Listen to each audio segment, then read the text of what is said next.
हम उन्हीं टीएस और पीएच डायग्राम के ऊपर एनर्जी एनालिसिस करेंगे। एनर्जी एनालिसिस करके हम देखेंगे हमारे पास सीओपी क्या आती है, फिर उसके बाद एक प्रॉब्लम सॉल्व करेंगे, उसके बाद फिर हम आगे जो है वो फर्दर डिस्कस करेंगे। अच्छा, अब आज हमें हमारे पास क्या है, पीएच एंड टीएस डायग्राम में मैं थोड़ा सा इसको रिवाइज कर रही हूँ। 1 to 2 हमारे पास क्या था, the process of compression. After 1 to 2, 2 to 3 हमारे पास यहाँ पे हीट एक्सचेंजर लगा हुआ था जिसे हमने नाम दिया था कंडेंसर का। It means in in the vapor compression cycle basically we have four main component. First one हमारे पास क्या आता है, compressor आता है। सेकंड हमारे पास क्या होता है, that is the condenser। Third component जो हमारे पास होता है that is the throttle valve। And fourth component है हमारे पास इज द हीट एक्सचेंजर, और यहाँ पे जिसे हमने नाम दिया था एवेपोरेटर का। तो जब हम एनर्जी एनालिसिस की बात करेंगे तो वन बाय वन इन चारों कंपोनेंट का एनर्जी एनालिसिस करते हैं। अच्छा, अब हमारे पास आ जाए,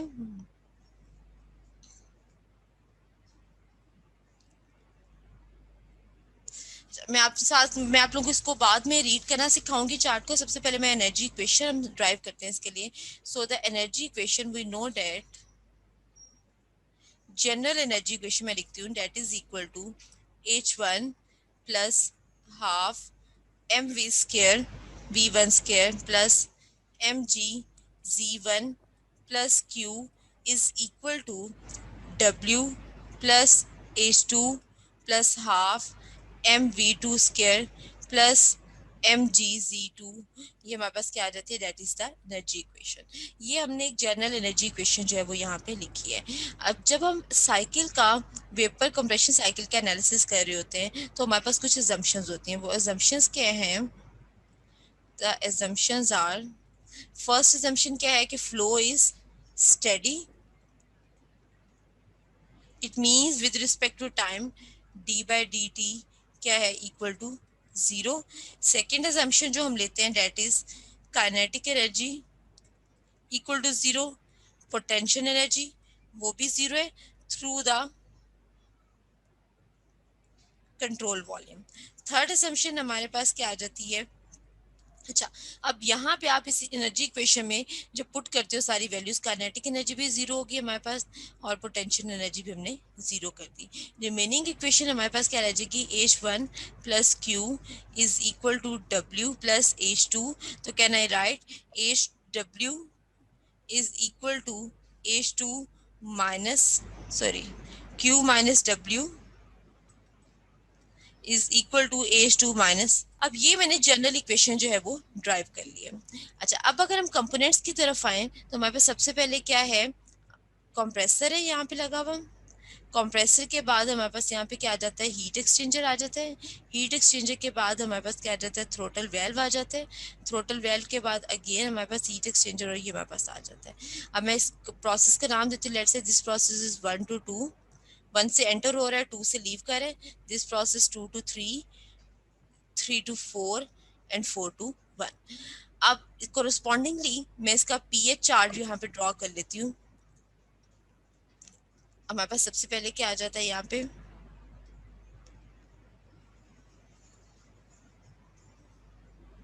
this is 1 to 2, 2 to 3, 3 to 4 and 4 to 1। अच्छा, अब आप सबसे पहले देखो फर्स्ट कंपोनेंट लेते हैं या प्रोसेस 1 से 2 लेते हैं। प्रोसेस 1 to 2 प्रोसेस क्या है हमारे पास, कंप्रेशन का प्रोसेस है।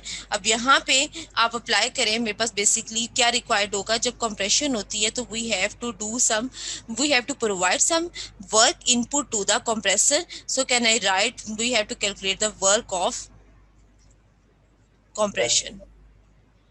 अब वर्क ऑफ कंप्रेशन किसकी इक्वल आ जाएगा मेरे पास, यहाँ से देखें हमारे पास वर्क ऑफ क्यू यहाँ पे क्या हो जाएगा, क्योंकि हमने लास्ट टाइम डिस्कस किया था कि कंप्रेसर के अंदर इतना टाइम नहीं होता कि हीट ट्रांसफर हो सके। There is not a sufficient time for heat transfer, instant spontaneous process होता है, क्यू जीरो हो जाएगा।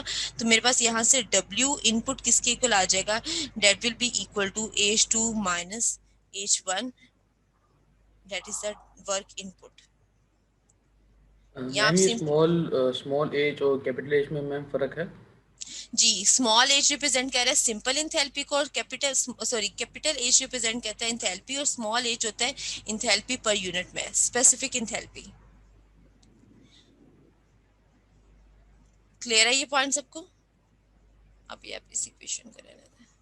मैम आपने स्मॉल एज तो लिखा ही नहीं है।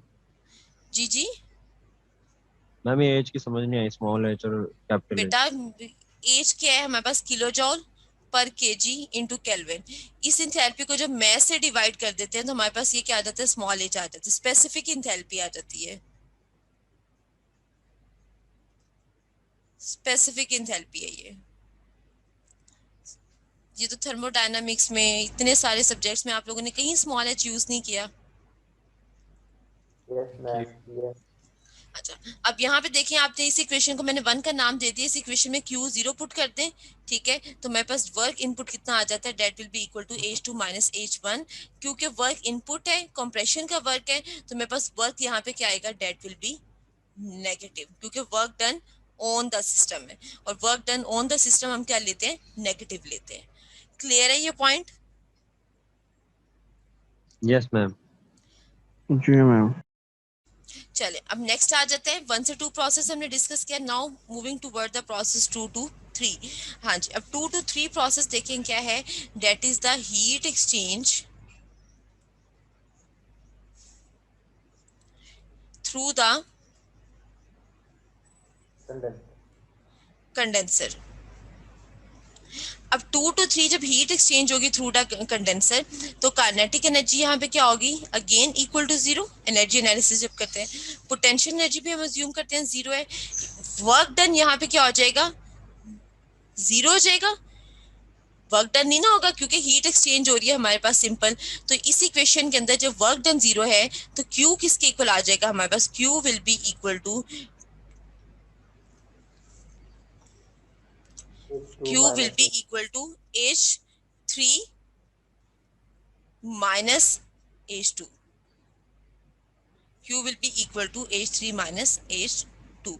अच्छा, अब यहां से देखिए हमारे पास हीट, जब हम बात कर रहे हैं कंडेंसर की, तो हमारे पास यहाँ पे वो किसके इक्वल आ गया, that is equal to the difference in enthalpies. Again heat जो है वो रिजेक्ट हो रही है सिस्टम से, तो हम यहाँ पे नेगेटिव साइन आएंगे because heat is rejected to the system. अगर हीट ऐड हो रही होगी सिस्टम में तो that will be the positive. Clear है ये पॉइंट सबको? Yes ma'am. जी मैम। अच्छा, अगर इसी हीट को मैं इन टर्म्स ऑफ टेम्परेचर लिखूं तो क्या मैं लिख सकती हूँ, मेरे पास इक्वेशन आ सकती है, Q is equal to mCp into T3 minus T2। और अगर हीट एक्सचेंज हम कर रहे हैं विद वाटर तो हम Cp ऑफ वाटर लिखेंगे, और अगर हीट एक्सचेंज कर रहे हैं एयर के साथ तो हमारे पास यहाँ पे Cp किसकी आ जाएगी, एयर की आ जाएगी। क्लियर हुआ है ये पॉइंट सबको? जी मैम। हमारे पास डेल्टा एच किसके इक्वल होता है, वो इक्वल होता है M C P delta T. Delta H किसके इक्वल होता है, M C P delta T. अगर हमारे पास हीट एक्सचेंज के लिए कंडेंसर जो है वाटर कूल्ड है, तो एम सी पी हम किसकी लेंगे, वाटर की, और अगर कंडेंसर एयर कूल्ड है तो हमारे पास सी पी ऑफ एयर आ जाएगी। जो वैल्यू होती है सी पी ऑफ एयर की वो इक्वल होती है 1.0045 किलो जॉल पर के जी इंटू केल्विन। और हमारे पास जो वैल्यू होती है Cp ऑफ वाटर की वो इक्वल होती है 4.187 किलो जॉल पर के जी इंटू केल्विन। क्लियर है यहाँ तक सबको? अब यस नेक्स्ट मैम। प्रोसेस आ जाए 3 to 4। यस अब मैम। 3 to 4 हमारे पास यहाँ पे देखें 3 to 4 कौन सा प्रोसेस है, that is the constant enthalpy process, यहाँ पे थ्रॉटलिंग का प्रोसेस है। अब थ्रॉटलिंग के केस में हमने डिस्कस किया था कि वर्क डन किसके इक्वल होता है, जीरो के इक्वल होता है। काइनेटिक एनर्जी किसके इक्वल होती है, जीरो की इक्वल होती है। पोटेंशियल एनर्जी हमारे पास किसके इक्वल होती है, that is also equal to zero. और हीट ट्रांसफर वो भी क्या होता है हमारे पास, जीरो होता है। अगर ये सब चीजें यहाँ पे जीरो पुट करें इस इक्वेशन के अंदर, क्यू भी जीरो है, काइनेटिक एनर्जी भी, तो हमारे पास रिमेनिंग क्या रह जाएगा, एच वन किसके इक्वल आ जाएगा, एच टू के। प्रोसेस कहाँ से कहाँ तक है, 3 से 4 है, तो 3 मैं से यहाँ 4। पे लिख दूंगी H three will be equal to H four. तो that is the constant enthalpy process और the isenthalpic process. Next process हम आ जाते हैं 4 to 1 के ऊपर। अब 4 to 1 जो प्रोसेस है that is in the evaporator, heat added to the system होगा, क्योंकि यहाँ से हम हीट से फूड से हीट लेके सिस्टम को प्रोवाइड करें और सिस्टम हमारे पास क्या है दैट इज द रेफ्रिजरेटर। तो हम यहाँ पे 4 to 1 अगेन हमारे पास हीट एडिशन रिमूवल का प्रोसेस है, तो वर्क डन क्या आ जाएगा 0, काइनेटिक एनर्जी को we will assume 0, potential energy we will assume 0। तो Q किसके इक्वल आ जाएगा हमारे पास that will be equal to delta H। 4 to 1 apply करना है तो Q1 हमारे पास किसके इक्वल आ जाएगा H1 माइनस H4 के। लेट्स से मैंने इसको Q1 का नाम दे दिया हीट एडेड, और जो रिजेक्ट हो रही है that will be the Q2। तो ये Q2 हमारे पास आ जाएगा H3 माइनस H2 और Q1 मेरे पास किसके इक्वल आ गया H1 माइनस H4 के। अब यहाँ से अगर हम COP कैलकुलेट करें, COP हमारे पास किसके इक्वल होता है जी? एक क्वेश्चन है मैम, ये आवाज नहीं आ रही, दोबारा बोले। मैम ये जो इंथैल्पीज का डिफरेंस लेते हैं हम, जी जी, ये मैम जो हायर वैल्यू है उसमें से माइनस करते हैं लोअर को। हायर फाइनल माइनस इनिशियल, आप लोग इसी को मतलब रखेंगे फाइनल माइनस इनिशियल। लेकिन मैंने यहाँ पे H3 माइनस H2, अब देखिए हमारे पास final minus initial H3 minus H2, मैंने इसलिए फाइनल माइनस इनिशियल कहा है कि कंडेंसर के केस में हीट रिजेक्ट होगी और वेपोरेटर के केस में हीट ऐड होगी। जब आप यहाँ से फाइनल माइनस इनिशियल करोगे तो कंडेंसर के केस में आपका आंसर क्या आएगा, नेगेटिव आएगा। अब वो नेगेटिव साइन किस चीज को इंडिकेट करेगा, वो इंडिकेट करेगा कि heat is rejected from the system. इसी तरह वर्क इनपुट के केस में जब H2 माइनस H1 करोगे तो वो आपके पास नेगेटिव आएगा, it means work is done on the system. इसी तरह जब आप वेपोरेटर की बात करोगे तो इसमें हमारे पास H1 देखो कहाँ पे ग्रेटर होगी H4 से, तो हमारे पास H1 माइनस H4 क्या आएगा, पॉजिटिव आएगा, it means heat is added into the system. Clear है ये ओके, पॉइंट? तो आपने यस मैम। हमेशा फाइनल माइनस इनिशियल याद रखना है, ये याद नहीं रखना कि छोटी बड़ी का कुछ नहीं है, फाइनल माइनस इनिशियल। अगर वो फाइनल माइनस इनिशियल आपका नेगेटिव आ रहा है तो just right because heat is rejected from the system that why there is a negative sign. Otherwise यहाँ पे और नेगेटिव साइन का हमारे पास कोई कॉन्सेप्ट नहीं होता। Okay ma'am. ठीक है, अब हम COP को डिफाइन करते हैं। तो COP हमारे पास किसके इक्वल होती है, it is equal to the desired effect divided by work input. अब देखो डिजायर्ड इफेक्ट हमारे पास कहाँ पे डिवेलप हुआ है, वेपोरेटर के अंदर, तो वो मेरे पास किसके इक्वल आ जाएगा H1 माइनस H4, और वर्क इनपुट हमारे पास किसके इक्वल आएगा H2 minus H1 divided by H2 minus H1. So this is the value of the COP for a simple vapor compression cycle. Point clear हुआ? Yes ma'am. अच्छा, yes ma'am. अब यहाँ पे ये मैंने आपके सामने बिल्कुल एक बहुत सिंपल सा वेपर कंप्रेशन साइकिल रखा है, जिसके अंदर हमारे पास कोई भी जिसके अंदर हमने सिंपल 4 कंपोनेंट्स लेके उनके ऊपर एनालिसिस किया है। अच्छा, अब मैं यहाँ पे थोड़ा सा इसको डिफरेंट वे में लेके चलती हूँ। सबसे पहले आ जाए पॉइंट 1 के ऊपर। लेट्स से अगर मैं कहती हूँ कि पॉइंट 1 जो है, यहाँ पे अगर डायग्राम दोबारा से ड्रॉ करूँ,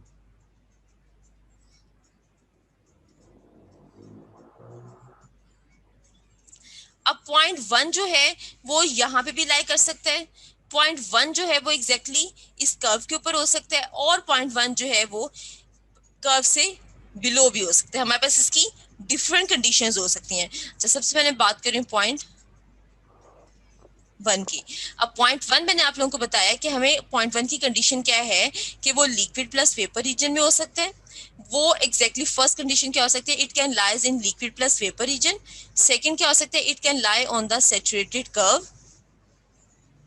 थर्ड ऑप्शन में बस क्या हो सकती है, it can lies in the super heated reason.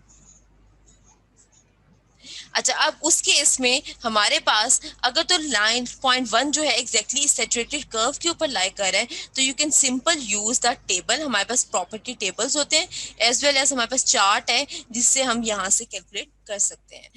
अगर पॉइंट जो है फर्स्ट और थर्ड रीजन में लाई कर रहा होगा, तो उस केस में जब हमने इंथैल्पी कैलकुलेट करनी होगी तो आपके पास इंथैल्पी का सिंपल फॉर्मूला है H1 किसके इक्वल आएगा, is equal to enthalpy of the fluid HF plus dryness fraction X1 plus 8G minus HF। दोबारा बता रही हूँ, पॉइंट 1 का हमारे पास क्या होता है, इंथैल्पी का जो जनरल फार्मूला था, इंथैल्पी हम डिफाइन करते हैं HF plus X into HF जी। मैंने वही फार्मूला यहाँ पे अप्लाई कर दिया है कि enthalpy of the fluid at point 1, वो हमारे पास इंथैल्पी ऑफ फ्लूइड पॉइंट 1 के ऊपर जो लाई कर रही होगी, जो यहाँ पे इस पॉइंट के ऊपर होगी, प्लस उस टाइम उसकी ड्राइनेस फ्रैक्शन क्या है, एक्स की वैल्यू क्या है। एक्स आइदर हमारे पास एक्स की वैल्यू लाई करती है फ्रॉम 0 टू 1। अगर 0 होगी इट मीन्स हमारे पास वो कहाँ पे लाई कर रहा है, इस पॉइंट के ऊपर लाई कर रहा है, डेट इज नॉट पॉसिबल। अगर 1 होगी या 1 से लेस होगी, तो यहाँ अगर 1 से लेस होगी तो इट मीन्स वो इस रीजन में, और अगर 1 है तो वो इस रीजन में लाई कर रहा है, और अगर ग्रेटर देन 1 है तो वो लाई कर रहा है अबव। अच्छा, अब हमारे पास HF plus X1 8G minus HF। 8G हमारे पास किस लाइन की इंथैल्पी होगी, इस पॉइंट की, सैचुरेटेड पॉइंट की जो इंथैल्पी है, डेट इज द 8G। तो इस तरह आप यहाँ से जो भी हमारे पास पॉइंट पे लाई करा होगा उसको कैलकुलेट कर सकते हैं। तो I can write if X is equal to 1, तो मेरे पास क्या होगी, it will be the dry steam, और इफ X लेस देन 1 है तो मेरे पास स्टीम की क्वालिटी क्या होगी, it will be the wet steam. Clear है ये पॉइंट सबको? Yes ma'am. इसी तरह इसी कोरस्पॉन्डिंगली मैं इंथैल्पी पॉइंट 1 की जो एंट्रोपी है उसको लिख सकती हूँ S1 SF plus X1 SG minus SF। और इसी तरह इसके कोरस्पॉन्डिंग जो मेरे पास वॉल्यूम आ जाएगा 1 पॉइंट का, वो क्या आ जाएगा, dryness fraction multiply by the saturated volume, जो भी है उसका specific volume at vapour saturated condition multiply by the quality of the vapour, वो मेरे पास क्या आ जाएगा, उसका स्पेसिफिक वॉल्यूम आ जाएगा पॉइंट 1 का। सो ये मेरे पास जनरल फार्मूला आ गया पॉइंट 1 की कंडीशंस को फाइंड आउट करने का। यहाँ तक अगर कोई क्वेश्चन है तो पूछ ले। मैम ये जो वैल्यूज होंगी, ये इसकी टेबल से मैम वैल्यूज बिल्कुल, ये मैं चार्ट और टेबल आप लोगों को रीड करना बताऊंगी आज के लेक्चर में। बिल्कुल मैम वही पुराना टेबल नहीं है जो वही पुराना टेबल, बिल्कुल वही थर्मोडायनामिक्स वाला पुराने टेबल ही। मैम आपने कहा था ये जो पॉइंट है उसमें वैल्यूज हमें नहीं निकलती ना, तो इसकी पॉइंट 1 और वैल्यूज पॉइंट 3 आपने कहा था कि ये जो इसमें नहीं निकलती, तो फिर ये HG और HF ये किस तरह लेंगे हम? आपने नहीं, कहा कि ये मुझे आपकी क्वेश्चन की समझ नहीं आई, दोबारा बोलो प्लीज। मैम आपने कहा था कि जो पॉइंट 3 पॉइंट्स हमने बताया ना, L plus vapour, liquid plus vapour वगैरह ना, इसमें जो दूसरा पॉइंट है इसमें हम टेबल से वैल्यू निकाल लेते हैं, ठीक है। अब हम ये आपने भी ये जो टेबल और चार्ट ही यूज करने हैं अच्छा, अब ये इसमें जो भी। HF ये जो इक्वेशंस आपने लिखी हैं एंथैल्पी वगैरह की, तो इसमें जो बिल्कुल, वैल्यूज है ये भी हम टेबल से ही लेंगे? ये हम टेबल से ही लेंगे, टेबल से या चार्ट से, दोनों से ले सकते हैं। दोनों ऑप्शन हमारे पास होती है, मैं दोनों आपको सेपरेट बताऊंगी करना है कि हम चार्ट को किस तरह रीड करते हैं, टेबल को किस तरह रीड करते हैं। आप लोगों की कंफ्यूजन की लेट से, अगर मैं आपको कहती हूँ कि इंथैल्पी X जो है 1 के इक्वल है, तो देखो H1 किसके इक्वल आ जाएगा, अगर X की वैल्यू 1 पुट कर दो तो H1 is equal to HF plus 1। It mean simple HG minus HF, HF से HF कैंसिल हो गया तो H1 किसके इक्वल आ गया, that is equal to HG। It means point कहाँ पे लाई कर रहा था, सैचुरेटेड कर्व के ऊपर लाई कर रहा था। सही, ठीक है, अगर X की वैल्यू लेस से 0.8 है तो उस कंडीशन में मेरे पास वो पॉइंट कहाँ पे लाई कर रहा है, लिक्विड प्लस वेपर रीजन में लाई कर रहा है। ठीक है, क्लियर है ये पॉइंट सबको? Yes ma'am. आगे न्यूमेरिकल आपके सेम इसी पैटर्न के ऊपर न्यूमेरिकल होने, जहां कंफ्यूजन हो प्लीज वहीं से पूछ लीजिएगा। अच्छा, अब हम आ जाते हैं पॉइंट 2 के ऊपर। मैम एक क्वेश्चन है, जी जी पूछें। आपने ब्रैकेट में ये फार्मूलाज लिखे हुए हैं, ये सुपर हीटेड कंडीशंस के लिए हैं? नहीं, ये जनरल फार्मूलाज हैं। Okay ma'am. मुझे ना आपकी आवाज नहीं बिल्कुल वैसे क्लियर आ रही। अच्छा, अब पॉइंट 2 के ऊपर आ जाए। पॉइंट 2 मेरे पास क्या है, डेट इज द पॉइंट, इसको अगर हम एक्सप्लेन करें, it is delivery from compressor and entry into condenser. Compressor से एग्जिट हो रहे हैं और एंटर किस में हो रहे हैं, कंडेंसर में एंटर हो रहा है। अब जो हमारे पास यहाँ पे वेपर्स की कंडीशन होती है, अब मैं लेट से मैं यहाँ से पॉइंट को लेके जा रही हूँ, दिस इज द पॉइंट 2। अब यहाँ पे जो हमारे पास वेपर की कंडीशन है वो क्या है, that is the super heated. Point 2 के ऊपर वेपर्स की जो कंडीशन है वो मेरे पास क्या है, that are the super heated vapours. अब मेरे पास ये थर्ड कंडीशन आ गई है सुपर हीटेड की। फर्स्ट 2 हमने कहाँ पे हमारे पास पॉइंट 1 में कवर करनी है। अब थर्ड कंडीशन देखिए हमारे पास कहाँ पे आ गई है, सुपर हीटेड वेपर्स की कंडीशन है। इसको हमने देखना है कि अगर हमारे पास सुपर हीटेड वेपर्स होंगे तो उनके लिए हमारे पास क्या फॉर्मूला बनता है। सुपर हीटेड वेपर्स की ये हमारे पास जो इक्वेशन थी, these are valid for the saturated vapours. अब अगर सुपर हीटेड रीजन में वेपर्स चले जाएंगे तो उस केस में जो हमारे पास इंथैल्पी का फार्मूला आता है, that is enthalpy of the vapours in the super heated region is equal to enthalpy of vapours at saturated plus specific heat at constant pressure into TS minus TF. अब TS जो है वो मेरे पास क्या है, is the temperature superheated, the temperature of the superheated steam, और TF जो है मेरे पास, it is the temperature of saturation steam, saturated steam temperature। तो it is equal to TS minus TF। TS हमारे पास क्या है, सुपरहीटेड स्टीम का टेम्परेचर है, और TF हमारे पास क्या है, सैचुरेटेड स्टीम का टेम्परेचर है। अब इसको अप्लाई करें इस इक्वेशन को, तो can I right H2 is equal to Hg plus Cp of vapors।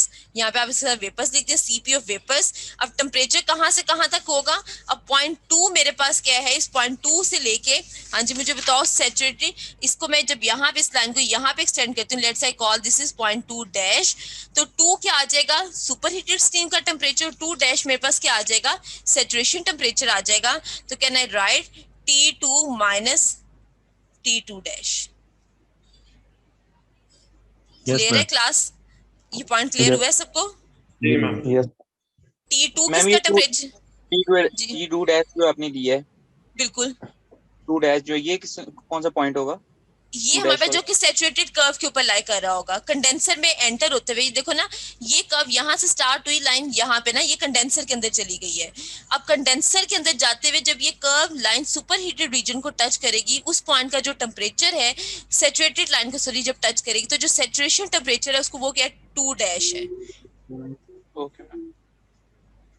अच्छा, इसी के कोरस्पॉन्डिंगली इंथैल्पी का जो फॉर्मूला है वो मेरे पास क्या है, S2 is equal to Sg plus Cp of vapours natural log of T2 divided by T2 dash, T2 divided by T2 dash. So 2 point की कंडीशन। अब यहाँ पे देखो, अगर हमारे पास 2 पॉइंट जो है वो एग्जैक्टली इस पे, तो हमें पता है कि वो सैचुरेटेड रीजन में तो नहीं लाई कर रहा होगा, वो कंफर्म है कि वो कहाँ पे लाई कर रहा होगा, that will lie in the super heated region. Carnot के अंदर यही ड्रॉबैक था कि 2 पॉइंट कहाँ पे लाई कर रहा था, सैचुरेटेड रीजन में लाई कर रहा था। क्लियर है यहाँ तक सबको, यस मैम। Yes ma'am. यहाँ तक कोई कंफ्यूजन तो प्लीज पूछ लें। No, ma'am. चलें, अच्छा अब नेक्स्ट आ जाते हैं हमारे पास पॉइंट 3 को हम डिस्कस करते हैं।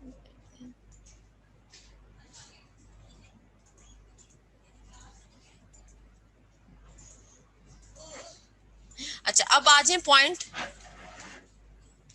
अब 2 से 2 डैश हमने डिस्कस कर लिया। अब हमारे पास क्या आ जाता है, कंडेंसर आ जाता है।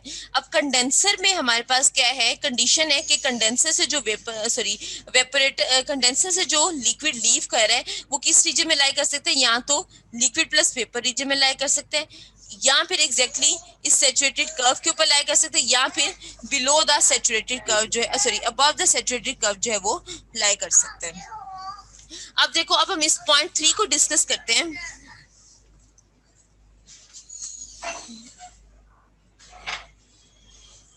पॉइंट 3 की कंडीशन डिस्कस करते हैं कि हमारे पास पॉइंट 3 कहाँ पे पॉसिबल है।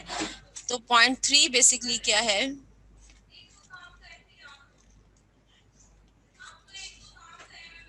It is the exit from condenser and entry into throttle valve. अच्छा, अब यहाँ पे देखो H3 अगेन सैचुरेटेड रीजन में आ गया, तो मैं कैन आई राइट H3 वही फॉर्मूला जो मैंने H1 के लिए यूज किया था, HF, यही जनरल फॉर्मूला आपने यूज करना है। H3 is equal to HF plus x हमारे पास यहाँ पे वेपर की क्वालिटी हमने x1 कही थी, तो लेट्स से मैं यहाँ पे उसकी क्वालिटी क्या कह देती हूँ, x2 Hg minus HF। Again अब यहाँ पे देखो अगर x की वैल्यू जो है हमारे पास वेट स्टीम है, तो x की वैल्यू जो है वो क्या हो जाएगी, 0 हो जाएगी। अगर x की वैल्यू मैं यहाँ पे 0 पुट करती हूँ तो मेरे पास H3 किसकी इक्वल आ जाएगा, HF के। इट मीन्स 0.3 कहाँ पे लाई कर रहा है, 0.3 एग्जैक्टली यहाँ पे लाई कर रहा है। क्लियर है ये पॉइंट। और अगर 0.3 डैश अगर यहाँ पे लाई नहीं कर रहा, x की कुछ वैल्यू है तो उसको मैंने यहाँ पे नाम दे दिया 0.3 डैश का, तो वो किस रीजन में आ गया, सबकूल रीजन में आ गया। क्या कह रहे हैं, एक मिनट 1 बाय 1 पूछे प्लीज। मैम 0.3 डैश पे x 0 हो सकता है? 0.3 डैश पे x 0 नहीं होगा ना, 3 डैश यहाँ पे 0 है, 3 पे 3 पे 0 है ना x। या बेटा x क्या है, x है हमारे पास वेपर क्वालिटी। हम उसको किस तरह बताते हैं, अगर मैं उसकी डेफिनेशन आपके पास बताऊं तो x की डेफिनेशन होती है, it is the mass of the vapours into the total mass. इसको mass plus vapour plus liquid, total mass किसके इक्वल आ जाता है, mass of vapour plus mass of liquid. तो टोटल मास के अंदर जितना वेपर का मास है, this is called the dryness fraction. अब यहाँ पे तो आके हमारे पास सारा का सारा वेपर्स किस में कन्वर्ट हो गए, लिक्विड में कन्वर्ट हो गए, तो x 0 हो गई है यहाँ पे हमारे पास आके। ठीक है, इस लाइन के ऊपर आके ये जो मैं रेड से लाइन शो करी, इस लाइन के ऊपर आके x की वैल्यू क्या हो गई है, 0 हो गई है। इट मींस ये टर्म ही 0 हो गया हमारे पास। ये रीजन अब क्या आ जाता है, this is the subcooled region. इस रीजन के अंदर वेपर नहीं है, ओनली क्या है मेरे पास, लिक्विड रीजन है। ये रीजन है जहां पे लिक्विड प्लस वेपर है। इस रीजन के लिए ये डायरेक्ट फॉर्मूला जो है ना x की वैल्यू बनी हुई है। क्लियर है ये पॉइंट सबको? Yes ma'am. ठीक है, तो हमारे पास H3 की वैल्यू H3 डैश, बेसिकली हम इसको नाम दे देते हैं कि अगर वो H3 डैश 3 पॉइंट यहाँ पे लाई कर रहा होगा तो H3 डैश किसके इक्वल आ जाएगा, H3 के इक्वल आ जाएगा, और that is equal to HF। Otherwise general equation को हम यूज करते हुए 0.3 डैश की कंडीशंस हैं वो फाइंड आउट कर सकते हैं। क्लियर है ये पॉइंट सबको? Yes ma'am. अब आ जाए 0.4 के ऊपर। अब 0.4 हमारे पास क्या है, आइसेंथैल्पिक प्रोसेस का पॉइंट है। अब मैं लेट्स से इसको यहाँ से स्टार्ट करती हूँ, तो मेरे पास कुछ ये कर्व यहाँ पे बनेंगे, दिस इज द 0.4। तो 0.4 की कंडीशन भी अगेन सेम वही, या तो सैचुरेटेड कर्व के ऊपर लाई कर सकते हैं या बिलो लाई कर सकते हैं, तो 0.4 डैश उसको नाम देती हूँ। तो यहाँ से H4 मेरे पास किसके इक्वल आ जाएगा, सेम वही इक्वेशन यूज करें, HF plus x Hg minus HF, हमारे पास ये आ जाएगी 0.4 की condition. So this is the general analysis. हमारे पास हम कह सकते हैं कि हम वेपर कंप्रेशन का हमने एनर्जी एनालिसिस किया, अब इस एनर्जी एनालिसिस को हम अप्लाई करेंगे प्रॉब्लम्स के ऊपर। यहाँ तक कोई क्वेश्चन है तो प्लीज पूछ लें, अदरवाइज मैं आप लोगों को चार्ट और टेबल्स रीड करना बताती हूँ। मैम ये जो 0.4 है, हम्म, ये मैम ये इसका भी तो वेरिएशन हो सकती है, ये भी अब आसिम थोड़ा सा लाउड बोले, मुझे आपकी आवाज नहीं आती बिल्कुल भी। मैम मैं ये पूछ रहा था, हाँ जो ये 0.4 है, ये बिल्कुल लिक्विड वेपर रीजन में भी हो सकता है और सबकूल्ड रीजन में भी हो सकता है, इसके लिए नहीं। कंडीशन हमारे पास अगर हम आइडियल बात करें ना, तो ये आइसेंथैल्पिक प्रोसेस है। H3 हमारे पास किसके इक्वल आ जाता है, H4 की इक्वल आ जाता है। ठीक है, अब इस 0.4 जो है वो जितना ज्यादा लिक्विड रीजन में होगा, लो प्रेशर के साथ होगा, उतना ज्यादा हमारे लिए इफेक्टिव है। जितना ज्यादा ये वेपर रीजन में आता जाएगा, ऑलरेडी लिक्विड जो है वो वेपर में अगर आ जाएगा, इस रीजन में आ जाएगा, तो क्या होगा कि हमारे पास रेफ्रिजरेशन इफेक्ट प्रॉपर नहीं होगा, क्योंकि लिक्विड तो ऑलरेडी वेपर में कन्वर्ट हुए में, तो वो क्या हीट एब्जॉर्ब करेंगे, उनके अंदर हीट एब्जॉर्बिंग कैपेसिटी ही कम हो जाएगी। That's why it should lie in this region और it should lie in the saturated curve. इस रीजन में लाई नहीं करना चाहिए इसे। Okay ma'am. ठीक है, क्योंकि देखो ना एक चीज ऑलरेडी वेपर फॉर्म में है, तो वो हीट ही एब्जॉर्ब नहीं करेगी, फूड से हीट लेगी नहीं, क्योंकि वो तो पहले ही वेपर है, तो उसके अंदर हीट, वहां पे थर्मल इक्विलिब्रियम डेवलप की कंडीशन हो जाएगी। इस वजह से 0.4 को या तो सबकूल्ड रीजन में हो या फिर सैचुरेटेड कर्व के ऊपर हो, so that it can absorb maximum heat from the, जो भी आपका आपने वहां पे पार्ट रखा है उसमें से मैक्सिमम हीट को एब्जॉर्ब कर सके। ऑलराइट, क्लियर क्लियर है यहाँ तक सबको? मैम ये पॉइंट 3 के लिए भी सेम है जैसे 4 में आपने बताया पॉइंट 3 के लिए क्या सेम है? कि वो बिल्कुल, लिक्विड जितनी ज्यादा 3 से, अब 3 का क्या मतलब है, जितना ज्यादा हमारे पास जितनी ज्यादा हीट उस रिजेक्ट करेगा एटमॉस्फेयर के अंदर, जितना ज्यादा कूल डाउन होगा हमारे पास 3 डैश पॉइंट तक आते आते, उतनी ज्यादा हीट एब्जॉर्बिंग कैपेसिटी उसकी ज्यादा होगी। हमें थ्रॉटलिंग के अंदर उसको कम मतलब हम कह सकते हैं कि हम थ्रॉटलर के अंदर उतना ज्यादा इफेक्टिवली वो आगे वेपोरेटर को जो है वो ट्रांसफर होगा। इस प्रोसेस का क्या पर्पज है कि मैक्सिमम हीट ट्रांसफर होगी है एटमॉस्फेयर के अंदर, और यही हमारी रिक्वायरमेंट भी है। क्लास यहाँ तक क्लियर है सबको? Yes ma'am. Yes ma'am process के दरमियान हमारी रिक्वायरमेंट पूरी हो। फरहान प्लीज दोबारा बोले, मुझे नहीं समझ आया बिल्कुल भी। मैम प्रोसेस 3 से 4 के दरमियान हमारी मैम रिक्वायरमेंट पूरी होगी, मतलब कि वो एब्जॉर्प्शन मतलब कि हीट ट्रांसफर करेगा maximum. 3 to 4 is not a heat transfer process. 3 to 4 is just a process that limit the flow of refrigerant and drop the pressure. Heat transfer नहीं हो रहा 3 to 4 में, इतना टाइम ही नहीं है 3 to 4 प्रोसेस में कि हीट ट्रांसफर। एक सडन स्मॉल ओपनिंग है जिसमें से इमीडिएटली फ्लूइड ने जो है ना बाहर निकलना है। वो क्या करता है, इसका पर्पस यहाँ पे स्मॉल ओपनिंग का क्या है कि वो रेफ्रिजरेंट फ्लो को लिमिट कर दे। ऐसा ना हो कि एकदम से सारा का सारा रेफ्रिजरेंट जो है वो पास करना शुरू कर दे। तो फ्लो ऑफ रेफ्रिजरेंट को लिमिट करता है और उसका प्रेशर जो है ड्रॉप करता है, दैट्स इट। इसके अलावा 3 to 4 प्रोसेस का और कोई भी पर्पस नहीं है। यहाँ तक क्लियर है सबको? जी मैम। चले, अब ये हमने एनर्जी एनालिसिस कर लिया। अब आप लोग आ जाए पीएच चार्ट के ऊपर हम आते हैं। अच्छा, ये चीजें मैं आप लोगों को नहीं कराऊंगी। कंप्रेशन एफिशिएंसी क्या होती है, आइडियल एफिशिएंसी क्या होती है, मैकेनिकल एफिशिएंसी क्या होती है, सिंपल फार्मूलाज हैं, इनको आप लोग एक बार देख लीजिएगा। अच्छा, अब हम आ जाते हैं सीओपी, मैंने आप लोगों को बता दिए। This is the pH chart, इसको देखें। अब सबसे पहले हमारे पास जो वर्टिकल एक्सिस हैं वो किसको रिप्रेजेंट करते हैं, प्रेशर को, और हॉरिजॉन्टल एक्सिस, ये जो आपके सामने आपको हॉरिजॉन्टल लाइंस नजर आ रही हैं, वो हमारे पास क्या है, data are for the enthalpy. Pressure के देखिए मैंने आपके सामने 3 चार्ट शो किए हैं। फर्स्ट चार्ट के अंदर देखें जो यूनिट है वो पीएसआई है, सेकंड चार्ट के अंदर जो यूनिट है वो बार है प्रेशर का, थर्ड चार्ट के अंदर हमें यूनिट जो लिया that is the mega pascal. ये एक ही हमारे पास जो है H13 रेफ्रिजरेंट R134 है, उसको 3 डिफरेंट यूनिट के अंदर मैंने उसके चार्ट आपके सामने शो किए हुए। अच्छा, अब यहाँ पे देखो, इस पूरे चार्ट के ऊपर ये जो वर्टिकल लाइंस होंगी, ये जो आपके सामने वर्टिकल लाइंस आपको नजर आ रही हैं, ये हमारे पास किसको रिप्रेजेंट कर रही हैं, इंथैल्पी को रिप्रेजेंट कर रही हैं। लेट्स से जैसे यहाँ पे इंथैल्पी 100 है, यहाँ पे इंथैल्पी 200 है, 300, 400, 500, तो ये कंप्लीट हमारे पास क्या आ जाती हैं, वर्टिकल लाइंस किसकी रिप्रेजेंटेशन है, इंथैल्पी की। इसी तरह ये हॉरिजॉन्टल लाइंस जो हैं वो किसको रिप्रेजेंट कर रही हैं, प्रेशर को रिप्रेजेंट कर रही हैं। सबसे पहले प्रेशर और हमारे पास इंथैल्पी आ गया। अब उसके बाद अगर आपको ये जो कर्व नजर आ रही है जो ब्लैक के साथ शो हुई है, इधर से ये जो कर्व है, ये कर्व हमें क्या कहलाते हैं, this curve is known as the saturated curve. इस कर्व को हम क्या कहते हैं, सैचुरेटेड कर्व। इस साइड पे क्या होगा, लिक्विड, इस साइड पे हमारे पास क्या होगा, वेपर। ये रीजन क्या आ जाएगा, सुपर हीटेड रीजन, और ये रीजन क्या आ जाएगा, that will be the subcooled region. Clear है ये point?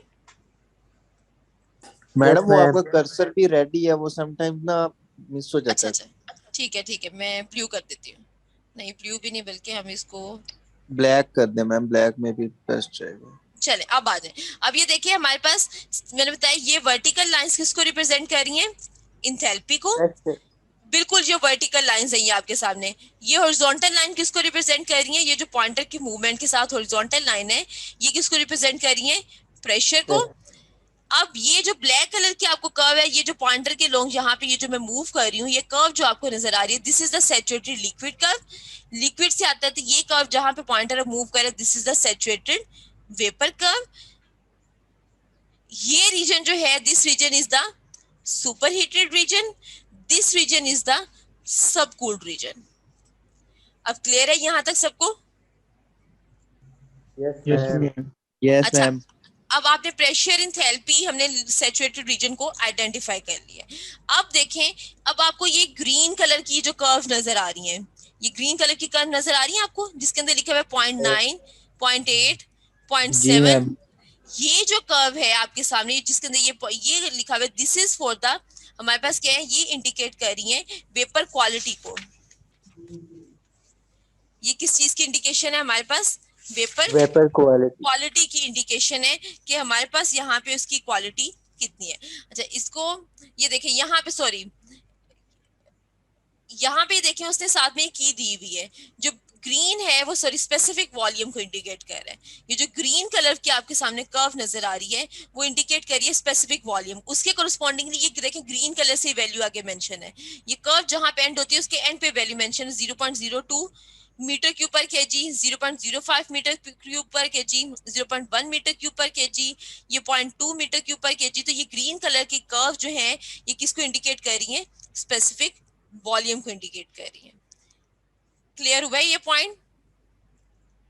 Yes ma'am. Yes ma'am. अब ये देखें, अब आ जाए इन ब्लैक कलर की कर्व्स के ऊपर, ये जो आपको नजर आ रही है ब्लैक वाली। अब देखो ये ब्लैक कलर की, यहाँ पे ड्राइनेस फ्रैक्शन क्या हो जाएगी? सैचुरेटेड लाइन के ऊपर 0, इंक्रीज होगी 0.1, 0.2, 0.3, 0.4, 5, 6, 7, 8, 9, और यहाँ पे ड्राइनेस फ्रैक्शन क्या हो जाएगी कि 100% ड्राई स्टीम है, तो यहाँ पे ड्राइनेस फ्रैक्शन क्या आ जाएगी? इस रीजन के ऊपर 1 आ जाएगी। तो ये जो ब्लैक कलर की लाइन है पैरेलल है इस सैचुरेटेड लाइंस के, वो हमारे पास क्या है कि इसको इंडिकेट कर रही है, वेपर क्वालिटी को इंडिकेट कर रही है। क्लियर हुआ ये पॉइंट? Yes ma'am. यस। जी मैम। इसी अब ये देखिए, अब आ जाए इस लाइन के ऊपर, ये जो ब्लू कलर की आपको लाइंस नजर आ रही हैं, यहां से स्टार्ट हो रही हैं और यू डाउनवर्ड मूव कर रही हैं। अब इस ये लाइंस किसको शो कर रही हैं? कांस्टेंट टेम्परेचर की लाइन को। मैं आपको बताती हूँ, हमारे पास ये लाइन यू शो हो रही है, इस पूरी की पूरी लाइन के ऊपर टेम्परेचर क्या है? कांस्टेंट है। इस पूरी लाइन के ऊपर टेम्परेचर कांस्टेंट है, और टेम्परेचर इंक्रीज कैसे हो रहा है? From down bottom to upper temperature जो है वो इंक्रीज हो रहा है। So these are the temperature lines. Chart clear हुआ है सबको? यस। जी मैम। अच्छा, अब यहाँ पे उसके अलावा हमारे पास क्या आ जाती है? एंट्रोपी की लाइंस आ जाती हैं। एंट्रोपी की लाइंस, ये आपको जो रेड कलर की लाइंस नजर आ रही हैं, स्मॉल लाइन जिनके साथ ये 2.18 मेंशन है, 2.14, 2.1, तो ये लाइंस जो है रेड कलर की जो लाइंस हैं वो हमारे पास क्या है? एंट्रोपी लाइंस हैं। जो आपके सामने ये रेड लाइंस हैं, these are the entropy lines. ठीक है मैम। चार्ट के कंपोनेंट्स क्लियर है सबको? जी Yes. मैम। अच्छा, ये Yes, देखिए ma'am. मैम ये जो ब्लैक लाइन के साथ ये ब्लू कलर की वैल्यूज लिखी हुई हैं, ब्लैक लाइन के साथ ब्लू कलर की वैल्यूज नहीं लिखी, ब्लू कलर की वैल्यूज ब्लू लाइन के साथ ही लिखी हुई है। टेम्परेचर है अच्छा ये -20, टेम्परेचर जी। -10, 0, 10, 20, बॉटम से अपर टेम्परेचर इंक्रीज कर रहे हैं, और एक पूरी ठीक ब्लू है। लाइन के ऊपर टेम्परेचर क्या है? कांस्टेंट है। ठीक है ठीक है। अच्छा मैम, अगर वैल्यू इन बिटवीन आ जाए जैसे मैं 0.55 बताती आ हूँ जाए। वो अभी, वो मैं सब चीजें बाद में डिस्कस, अभी से मैंने सिर्फ कंपोनेंट्स बताए हैं चार्ट के, स्टेप बाय स्टेप। ठीक है। यहाँ ठीक है। तक क्लियर है सबको? Yes ma'am. इसी तरह Almost, देखिए आप डिफरेंट चार्ट्स हैं, कुछ चार्ट्स हैं, ये चार्ट इस तरह यहाँ पे देखें जैसे उसने सेपरेट की दी हुई है, तो अगर आपके पास ये चार्ट होगा इस तरह का तो उसमें सेपरेट की को आप देख के आइडेंटिफाई कर सकते हो। कुछ चार्ट हैं जिसमें उसने बीच में ही लिखा है, जैसे यहाँ पे उसने मेंशन कर दिया कि ये लाइन टेम्परेचर की लाइन है, ये भी टेम्परेचर की लाइन है, इसके पैरेलल जो लाइंस हैं वो क्वालिटी की लाइन है, ठीक है। इस लाइन के पैरेलल लाइंस जो है वो वॉल्यूम को इंडिकेट कर रही हैं। तो आपके पास डिफरेंट चार्ट्स के अंदर डिफरेंट ऑप्शंस हो सकती हैं। ये देखिए इसी तरह यहाँ पे उसने यहाँ लिख दिया कि ये एंट्रोपी लाइन है।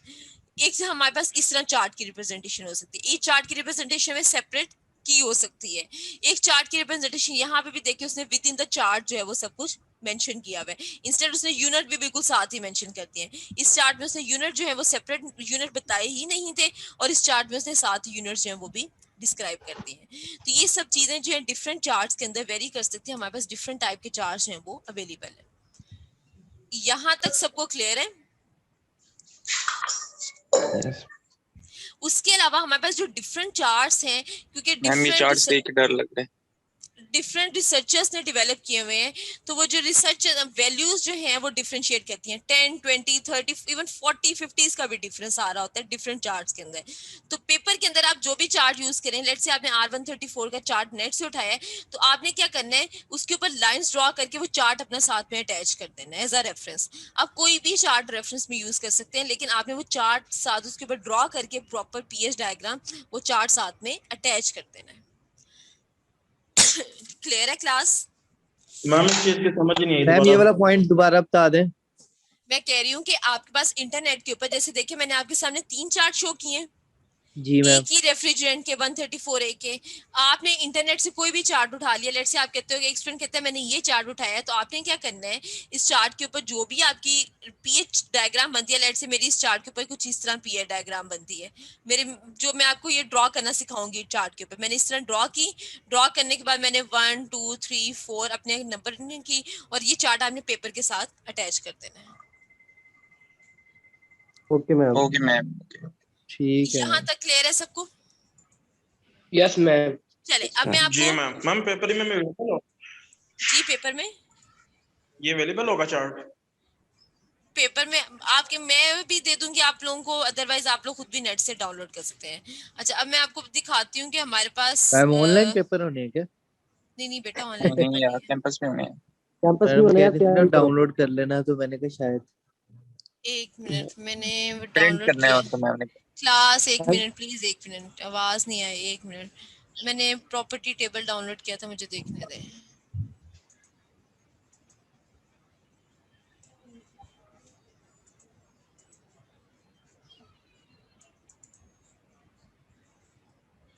ये आ गया। अच्छा अब ये देखें स्क्रीन शो हो रही है। अब प्रॉपर्टी टेबल इस तरह, एक तो चार्ट से ऑप्शन, आप चार्ट से वैल्यूज कैलकुलेट कर सकते हैं। दूसरी हमारे पास ऑप्शन क्या होती है, we can use these property table. अगर आप ये प्रॉपर्टी टेबल्स यूज करोगे तो उस केस में आपके पास ये जो मैंने आप लोगों के साथ ये फॉर्मूलाज हमने ड्राइव किए हैं अभी,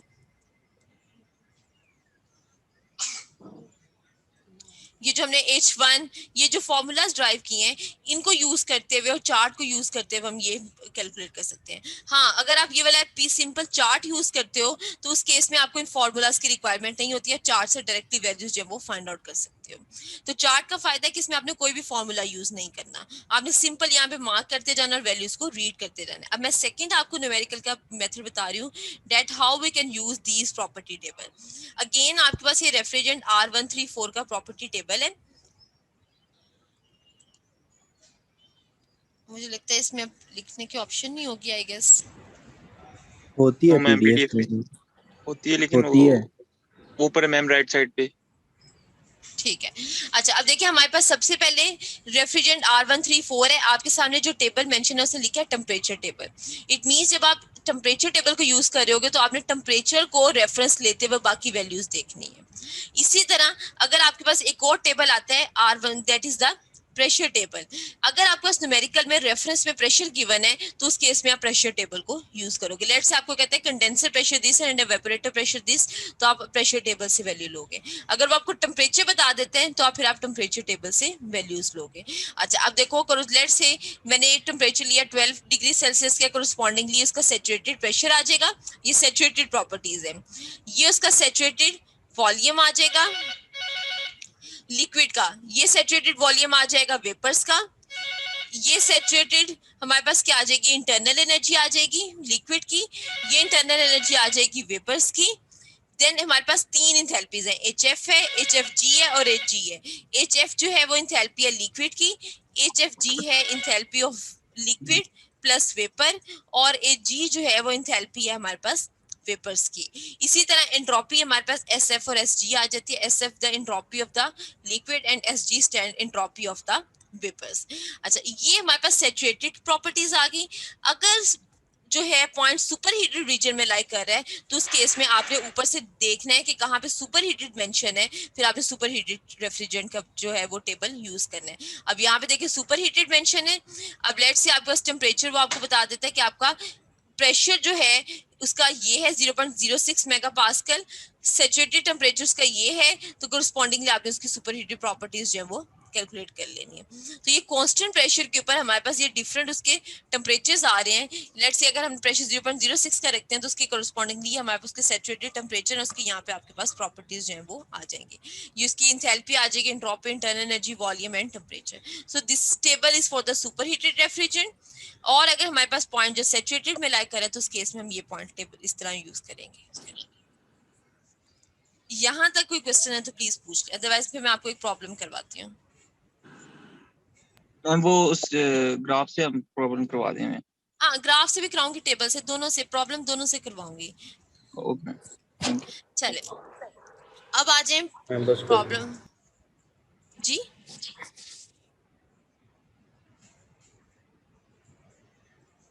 अच्छा, अब ये देखिए हमारे पास एक प्रॉब्लम है, वो कहता है a vapour compression plant using R134A। सबसे पहले तो आपने देखना आपके पास रेफ्रिजरेंट कौन सा है, operates with an evaporator pressure of 2 bar. देखिए फर्स्ट स्टेप क्या होगा, you have to draw the PH diagram. अब आराम से उसकी पीएच डायग्राम ड्रॉ कर लें। अब यहाँ पे देखें सबसे पहले उसने एवेपोरेटर प्रेशर दिया 2 बार, तो मैं इस वर्टिकल लाइन से ऊपर मैंने यहाँ पे एक लाइन ड्रॉ कर दी, कितने प्रेशर के ऊपर, 2 बार के ऊपर। एंड कंडेंसर प्रेशर 8 बार, यहाँ पे बस ये लाइन किसके ऊपर आ गई, 8 बार के ऊपर ये लाइन आ गई। And the liquid leaving the condenser is saturated at 8 bar. It means वो लिक्विड जो है कंडेंसर को लीव कर रहा है किस फॉर्म में, यहाँ पे उसने बता दिया सैचुरेटेड फॉर्म में। तो मेरी ये लाइन कहाँ तक आएगी, इस सैचुरेटेड रीजन तक लाइन आएगी। क्लियर हुआ ये पॉइंट? Yes ma'am. आपने यस उसे मैम। और क्लियरली इससे बताया है? अगर मैम बाहर की सिचुएशन में अगर जाएगी, वो यहाँ पे लिखेगा liquid leaving the condenser is in the subcooled region, subcooled लिखा होगा तो पॉइंट यहाँ पे आ जाएगा। ठीक है। ठीक है, अज्यूम, मैं न्यूमेरिकल वो भी करवाऊंगी। Assuming the compressive process is isentropic. Isentropic है, इट मींस कांस्टेंट एंट्रोपी है, इट मींस हमने इसको इस फॉर्म में शो करते हैं। ये आइसेंट्रोपिक प्रोसेस आ गया। 1 से 2। Calculate the coefficient of performance using the pH chart of R134A। ये डायग्राम कंप्लीट कर दें, 1 2 3 4 एरोस लगा दें। ठीक है, पीएच चार्ट क्लियर हो गया सबको? यस यस अच्छा, मैम। अब आ जाओ इस टेबल के ऊपर। हमारे पास प्रेशर किस में, बार में है, तो हम बार वाला हम ये चार्ट यूज करते हैं। इसको हम क्लियर कर लेते हैं।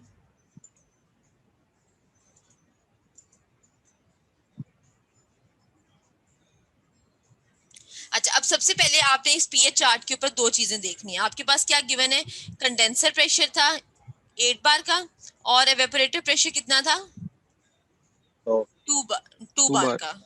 अच्छा, अब यहाँ से देखो ये प्रेशर एक्सिस है, इन प्रेशर एक्सिस के ऊपर देखो 2 बार आपने, ये 1 है और ये 10 है।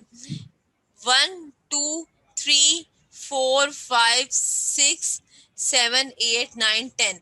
तो लेट्स से मैं कहती हूँ ये मेरे पास जो लाइन में, कलर डिफरेंट करें अगर हम, मैम ये समझ नहीं रहा था। ये हमारे पास देखें वर्टिकल एक्सिस है, इस वर्टिकल एक्सिस के ऊपर ये 1 है, ये 10 है। 1 और 10 के दरमियान देखो कितनी नंबर ऑफ डिवीजन हैं, 10 नंबर ऑफ डिवीजन ही हैं। इट मींस ईच डिवीजन किसको रिप्रेजेंट कर रही है, 1 बार को रिप्रेजेंट कर रही है। तो ये 1 बार है, तो ये प्रेशर कितना आ जाएगा, 2 का, 2 ये बार। 3 का, ये 4 5, और ये मेरे पास कितना आ जाएगा, 8 बार का। तो मैंने 2 और 8 बार मेंशन कर दिया। अब ये देखें यहाँ से एक लाइन ड्रॉ करो, ये भी कलर मैच, कौन सा कलर यूज करें, येलो करने मैम में। ठीक है, आ गया समझ। पर्पल कर दें। नहीं, ये ये तो बिल्कुल बिल्कुल भी नजर नहीं नहीं आ आ रहा। मैम ब्लू ही ठीक है, कुछ नहीं होता।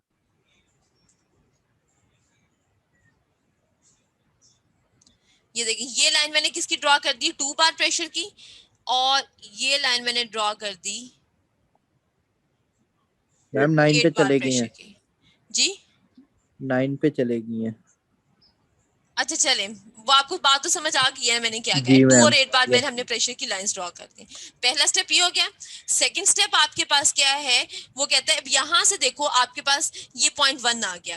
अब पॉइंट 1 की आपको क्या रिक्वायर्ड है, H1 रिक्वायर्ड है। तो आपने क्या करना है, इस लाइन से, इस पॉइंट से एक स्केल रखते हुए एक वर्टिकल लाइन ड्रॉ कर लेनी है। वर्टिकल लाइन जिस पॉइंट पे इस एक्स एक्सिस को इंटरसेक्ट करेगी, this is the value of H1। ठीक है।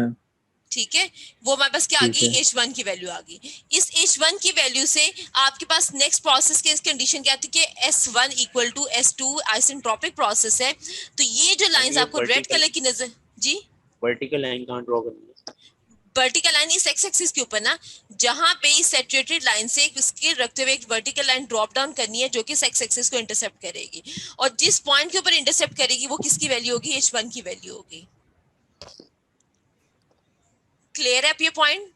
मैम ये हमने पॉइंट 1 क्यों लिया इसमें जो इंटरसेक्ट कर रही है? क्योंकि वो 1 पॉइंट की एंथैल्पी है ना, ये पीएच चार्ट है ना हमारा, ये पॉइंट 1 Yes, है, ma'am. इसकी एंथैल्पी मैंने कैलकुलेट की है। मैम यही तो पूछ रहा हूँ कि पॉइंट 1 कहाँ लिखा था उसमें प्रॉब्लम में? दोबारा बोले, मुझे नहीं समझ आई, अब दोबारा पूछेंगे, आप Point- पूछो। मैम पॉइंट 1 पे आपने इंटरसेक्शन जो है वो लाइन हमने इंटरसेक्शन पॉइंट लिया, हाँ हाँ, तो वो पॉइंट 1 क्यों लिया हमने? पॉइंट 1 फाइंड क्यों जो लिया उसकी हम? करनी है। तो देखो ना, ये देखो ये लाइन, ये देखो इस पूरी लाइन के ऊपर सेम नहीं वैल्यूज रहेंगी एक्स एक्सिस के लिए।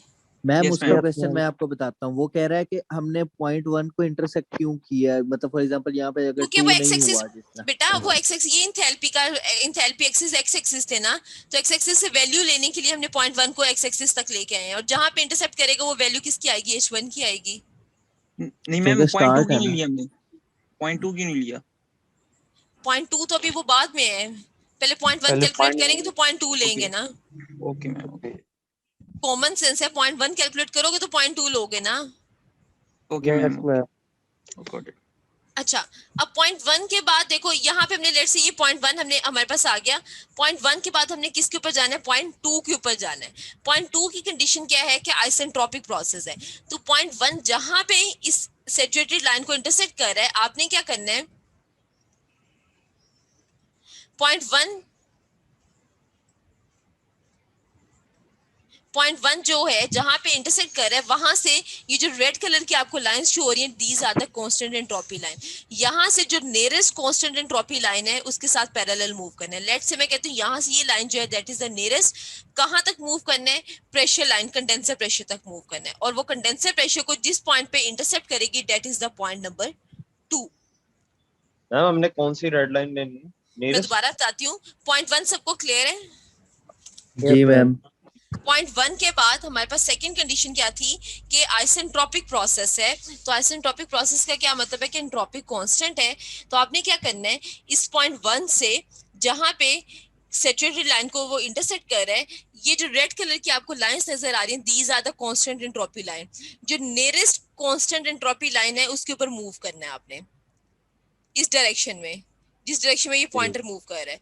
मूव करते करते कहां तक आपने एंड करना है, कंडेंसर प्रेशर तक। ये कंडेंसर प्रेशर तक मैंने एंड कर दिया। तो ये पॉइंट क्या आ जाएगा, पॉइंट 2। अगेन यहां से स्केल रखते हुए एक वर्टिकल लाइन ड्रॉप करनी है, एक्स एक्सिस को जिस पॉइंट पे इंटरसेक्ट करेगी that is the enthalpy of the point 2, वो H2 आ जाएगी हमारे पास। Okay ma'am. ठीक है, अब ये देखें, आप लोगों को यूनिट का अगर मसला नहीं है तो मैं दूसरा चार्ट जो है उसके ऊपर ये ड्रॉ करके आपको दिखाती हूँ।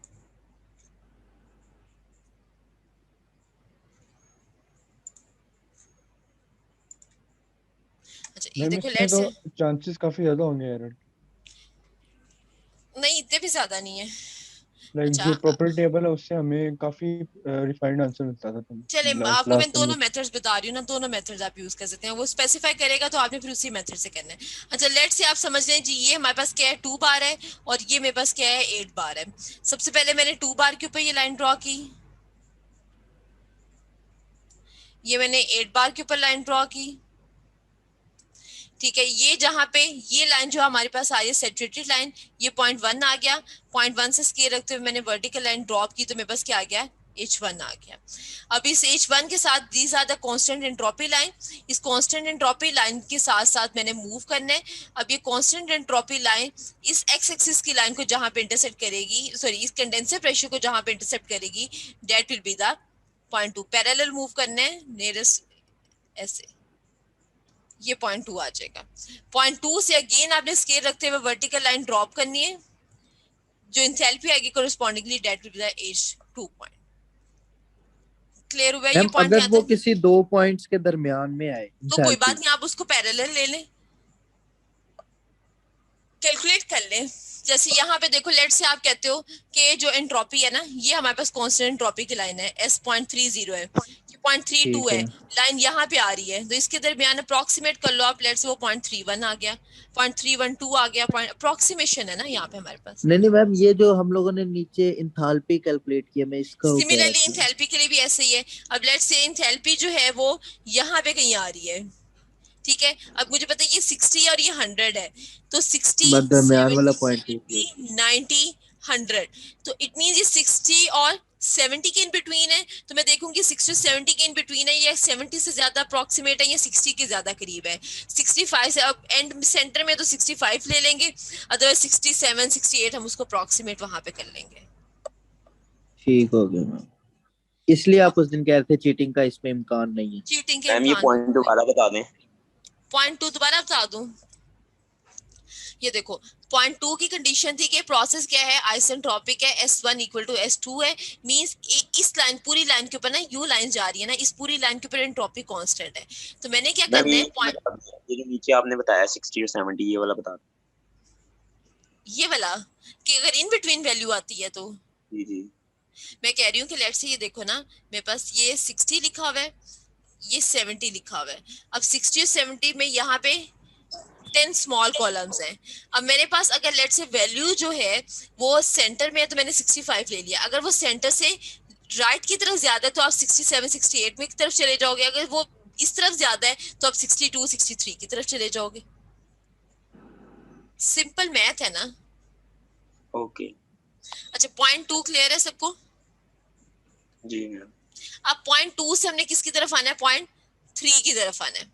अब पॉइंट 2 से प्रेशर के ऊपर आपने वहां पे, कहाँ पे आप, उसने कहा था कि एज अ लिक्विड जो है कंडेंसर से लीव कर रहा है, किस फॉर्म में, एज अ सैचुरेटेड लिक्विड। तो इट मींस ये जो प्रेशर है 2 से 3 हमारे पास ये लाइन है, हमने कहाँ तक इंटरसेक्ट करनी है, सैचुरेटेड लाइन तक इंटरसेक्ट करवा देनी है। तो यहाँ से आपने अगेन वर्टिकल लाइन नीचे की तरफ ड्रॉप करनी है, तो हमारे पास जो H आ जाएगा that will be the H3, और जब H3 आ जाएगा तो हमें पता है H3 किसके इक्वल है, H4 के इक्वल है। तो हमारी सारी की सारी वैल्यूज आ गई, चार्ज जो है यहाँ पे कंप्लीट हो गया। सही हो गया। क्लियर हुआ ये पॉइंट? तो ये हमारे पास Yes, मेथड ma'am. आ गया, हमने चार्ट से इसको किस तरह रीड किया। अच्छा, अब यही चीजें मैं आपको टेबल से बताती हूँ। प्रॉब्लम के ऊपर आ जाएंगे हम। अच्छा, अब देखो हमारे पास सबसे पहले हमारे पास एवेपोरेटर प्रेशर है, हमें H1 की कंडीशन रिक्वायर्ड है। अब H1 जो है 0.1, अब दोबारा से यहाँ पे अगर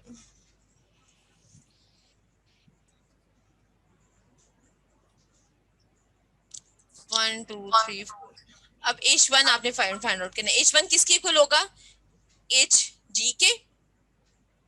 हाँ जी मुझे बताएं, H1 Hg के इक्वल ही होगा ना। उसने क्या बताया कि वो इसके ऊपर लाइक करो, लाइन पे लाइक करो ठीक। आप आ जाओ टेबल के ऊपर। कितना प्रेशर है, 2 बार का प्रेशर है, प्रेशर टेबल के ऊपर आ जाए। This is the temperature table, this one is the pressure table. अब ये चार्ज जो है वो मेगा पास्कल में, तो पहले मेगा पास्कल को बार में कन्वर्ट कर लें। तो लेट्स मैं कहती हूँ ये मेरे पास 2 बार का प्रेशर है। इस 2 बार के प्रेशर के कोरस्पॉन्डिंगली आपने यहाँ से Hg की वैल्यू ले लेनी है, और Hg मेरे पास किसके इक्वल आ गया, वो H1। क्लियर है क्लास? Yes ma'am. अच्छा, अब सेकंड के ऊपर आ जाओ, 0.2 के ऊपर आ जाओ। 0.2 कहाँ पे लाइक कर रहे हैं, सुपर हीटेड रीजन में लाइक कर रहे हैं। अब ये देखो, इस पूरी लाइन के ऊपर, ये प्रेशर लाइन है ना, इस पूरी लाइन के ऊपर प्रेशर क्या है, कांस्टेंट है। तो इट मींस मुझे 8 बार के कोरस्पॉन्डिंगली प्रेशर रिक्वायर्ड है। तो अब यहाँ से आप दोबारा से आ जाओ सुपर हीटेड रीजन के अंदर, ये सुपर हीटेड का रीजन है। अगेन यहाँ पे प्रेशर, जहाँ पे 8 बार का प्रेशर गिवन है, लेट से मैं कहती हूँ मेरे पास ये जो है वो 8 बार का प्रेशर है। इस प्रेशर के कोरस्पॉन्डिंगली आपने यहाँ पे देखना है कि आपके पास T उसका सुपर हीटेड क्या है, उसकी एज की वैल्यू क्या है, ये सबसे ऊपर एज की वैल्यू गिवन है, ये आपने फाइंड आउट कर ली। मैम यहाँ पर हमें इसको टेम्परेचर भी रिक्वायर्ड करना पड़ता है, टेम्परेचर भी रिक्वायर्ड होगा बिल्कुल। तो फिर इस आपको प्रॉब्लम के टेम्परेचर लिए वैलिड नहीं होगा। उस प्रॉब्लम के लिए यहाँ पे सुपर रीजन वैलिड नहीं होगा। ये मैंने सिर्फ आपको इस प्रॉब्लम के लिए ये वैलिड नहीं होगा। अगर आपको यहाँ पे टेम्परेचर प्रेशर दोनों गिवन है तो फिर आप यहाँ से फाइंड आउट कर सकते हो, अदरवाइज फिर आपको ये 0.2 जो है वो चार्ट से फाइंड आउट करना पड़ेगा। ठीक है। ठीक है, इसी तरह 0.3 के ऊपर आ जाओ। 0.3 की एंथैल्पी अगेन आप चार्ट से फाइंड आउट कर सकते हो। H3 किसके इक्वल है, HF के इक्वल है। H3 जो है हमारे पास HF के इक्वल है। दोबारा से चार्ट के ऊपर आ जाए, 8 बार का चार्ट लें यहाँ से, प्रेशर टेबल। प्रेशर टेबल में से 8 बार लिया और वहां पे HF, ये देखें HG है, HFG और HF है, HF की आपने वैल्यू ले ली और H3 H4 के इक्वल था, तो वहां से आपके पास वो सारी वैल्यूज जो है वो आ गई। क्लियर है आप ये पॉइंट सबको? जी ma'am. Yes ma'am. Ma'am S3 S4 की इक्वल था, H3 H4 की इक्वल तो नहीं थी मैम। आइसेंथैल्पिक प्रोसेस है, थ्रॉटलिंग है, बता के थक गई। H3 इक्वल टू H4 है। स्ट्रेट लाइन आ रही है ना, वो देखो। ठीक है मैम, ये ठीक। यहाँ तक कोई क्वेश्चन तो क्लास प्लीज पूछ। No ma'am. No ma'am. अब ये देखें, ये आपके पास था, हमारे पास तो ये हमने वैल्यूज कैलकुलेट की बाय यूजिंग चार्ट। तो हमारे पास H1 की वैल्यू कितनी आ गई, ये देखें P3 बार के ऊपर H3 इक्वल टू HF आ गया, P2 पे 8 बार के ऊपर एंट्रोपी रिक्वायर्ड नहीं थी, यहाँ पे जरूरत नहीं है। H2 की वैल्यू आ गई COP H1 minus H4 divide by H2 minus H1। H1 H4 H2 हमने कैलकुलेट किया, तो यहाँ से हमने COP निकाली, that is equal to 5.36। Clear है ये पॉइंट सबको? Yes ma'am.